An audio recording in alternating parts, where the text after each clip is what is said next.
说到时间管理的这个话题，我相信很多人脑海里第一个会想到的就是番茄工作法或艾森豪威尔法则，也叫4象限法则。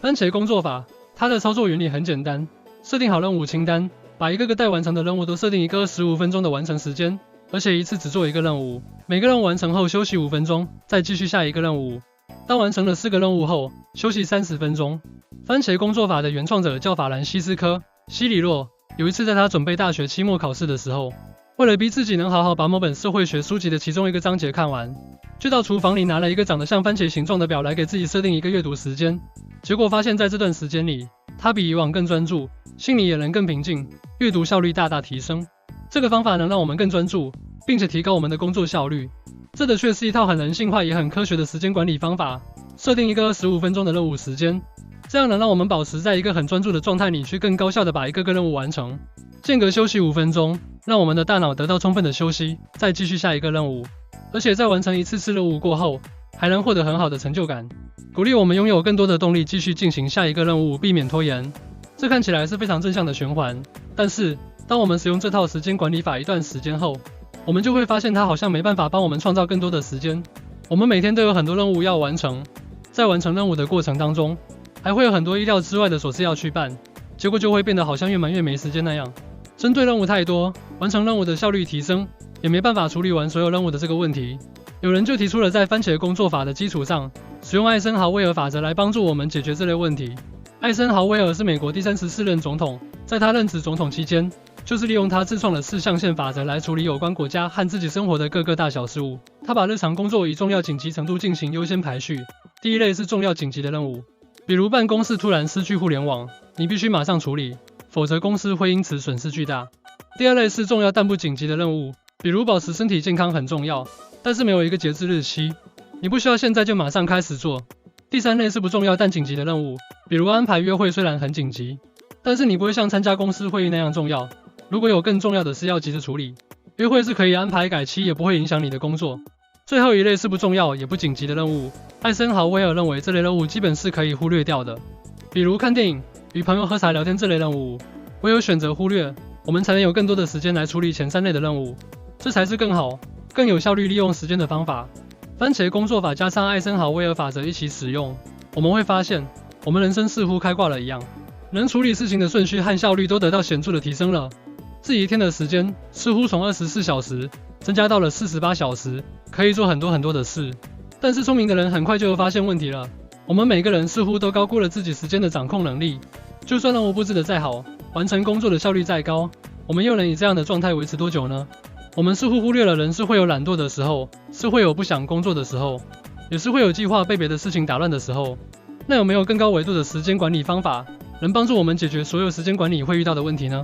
在这期视频里，我就会告诉大家真正时间管理的本质是什么。掌握了它，我相信你很快就可以创造下一个人生的巅峰。大家可以先思考一个问题，如果体重要从90公斤减到75公斤，需要花多久的时间呢？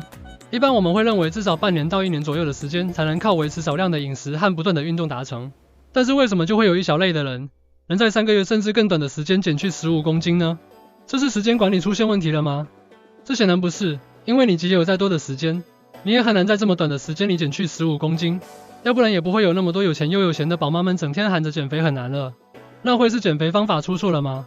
也不完全对，有些人请了教练，照着正确的方法去运动，也未必能达到减肥的效果。那会是什么呢？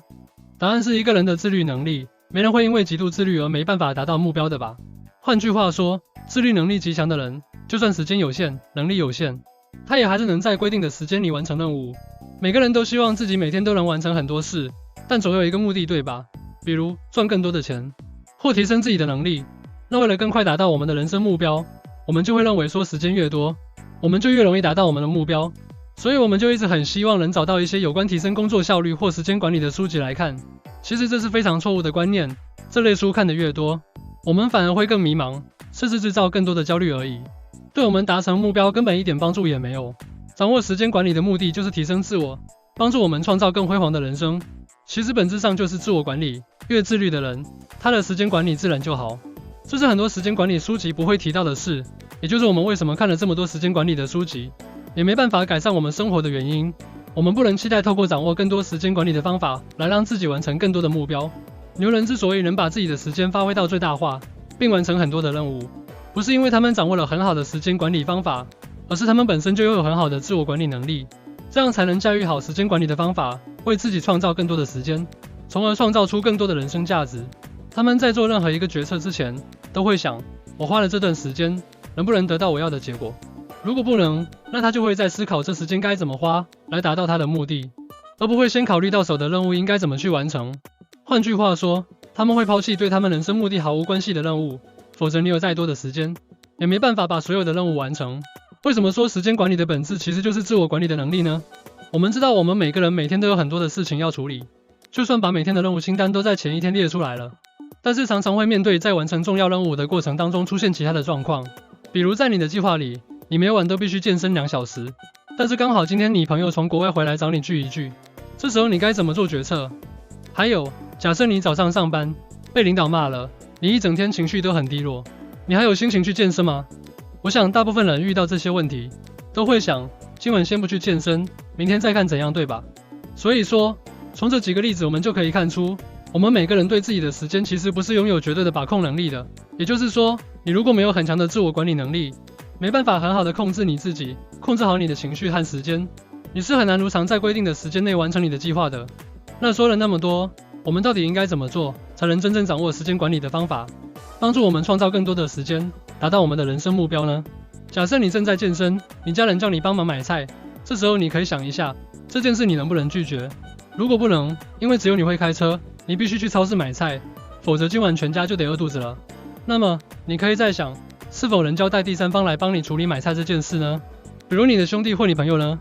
假设每晚你都需要买菜，为了不影响你健身的时间，其实你可以想想怎么把买菜这件事自动化，比如上网订购，每天固定时间把菜配送到你家，这一层层分配下来，你会发现，你其实有把时间的掌控回来了，能够健身，同时也不耽误帮家人买菜这件事，这就是时间管理的真正智慧所在。你应该把你的时间投入在能真正为你带来人生价值的事情上，这样你才能达到你的人生目标。至于其他的任务，你可以思考如何自动化完成，或交由第三方来帮你完成，这样你才能创造更多的时间。那所创造出来的时间，我们应该拿来干嘛才能帮助我们更快达成我们的人生目标呢？其实这也是有讲究的，你可以利用你每天多出来的10分钟进行冥想，你可以在任何地方进行，为了就是要取得生活和心灵之间的平衡。很多企业大佬都非常看重冥想这件事，无论自己再忙也会进行冥想。科学研究也表明，冥想能够让一个人保持内心的平静，从而激发更多的灵感，帮助我们在事业上取得更大的突破。那20分钟能干嘛呢？我们可以选择阅读，虽然时间很短，但是当你在阅读某个章节内容的时候，很可能某些地方可以启发你，你可能因为某个引言，你把它告诉了你同事，你又间接帮助了他提升了自己。阅读的好处，我想这里也不用再多说了。30分钟，我们可以好好享用我们的餐点，吃对于我们每一个人来说都是一种很重要的控制能力。如果你连吃都没办法控制，那你还能控制什么？同时，健康的饮食能减轻你身体的负担，当你有好的体态，你才有办法有好的精神去对待更多的任务。40分钟，你可以选择去上一门课程，或学习语言都是可以的。不要小看这短短的40分钟学习时间，当你坚持几年过后，你可能就是那个行业的专家。况且，这时代你不一定只能是一个身份，你可以同时拥有更多的专业，这样你就能创造更多的可能，赚取更多的收入了。50分钟呢，我们可以用来锻炼身体。其实锻炼身体不需要花很长的时间，很多人在健身的时候，一般的时间都在玩手机。想要达到很好的健身目标，我们只要找到对的教练，集中密集的训练，也一样能达成很好的健身效果。这也是很多人觉得健身很花时间的一个迷思。综合上述和大家分析的时间分配的例子，我们可以知道每个时间的长度都有一个对应的任务目标。不要小看这些琐碎的时间，它其实就像是一种燃料，能催化我们更快达到我们的人生目标。最后，帮大家总结一下这期的视频内容。时间管理的本质其实就是自我的管理。我们要先知道我们的人生目标是什么，然后把控好自己的时间，好好去做分配，把每分每一秒都花在真正有价值的事上。其他的事可以交给第三方来处理，或想办法自动化。坚持支行，养成很好的自律能力，才能真正让我们成为时间管理大师，成就自己的人生。如果大家喜欢这期的视频的话，欢迎帮我按赞，并订阅我的频道，谢谢。